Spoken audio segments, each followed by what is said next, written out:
I am making chicken soup with ricotta dumplings. Yum! It's like my fake Italian heritage and my Jewish heritage all coming together in one dish. I love this! And this dish was actually inspired by a dish I ate in Italy, but it was like so reminiscent of home for me, except at home it would be matzo balls.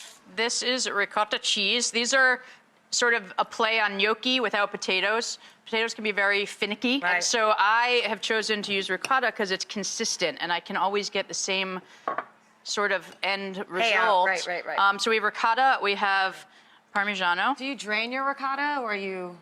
I use ricotta that doesn't really need to be drained, but if you buy, like this ricotta is a little different than what I use, and it probably could use a little draining, but you just sort of adjust with flour also if it's too wet. So this is, so we mix the eggs and the cheeses together and we'll have sort of a batter. This is 00 flour. This is a very, very fine flour that you can find in specialty Italian markets or online. You can probably find it. More and more, you can get it in the grocery on your baking aisle and or Italian foods aisle. But you know what? Getting stuff online is what everybody's doing now. It's so easy. They deliver it to your door and you get a better price.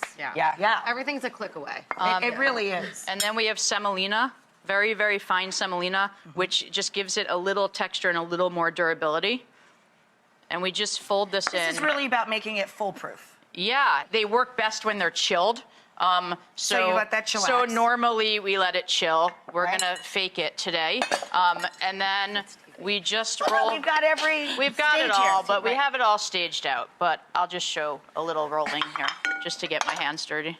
I say always start small because like whenever my pasta team starts, they want to roll out these giant things, and then they're all different shapes. So I start small, and you just want to use a little flour, and you start from the center and go out, center and go out. And then you're going to cut it with a bench scrape into little bits, just like gnocchi. And then we take a fork, a handy fork, if you don't have a gnocchi board, and you just roll it off the fork like that. And it looks just like these little guys here. Make this point for them too. This is really great. So you can pre-cook them and you can hold them in the refrigerator until you're ready to use them. So we drop them when they get ordered and they float to the top and they sort of get really airy and puffy. And then you take the pillows and serve them with the broth. Yes.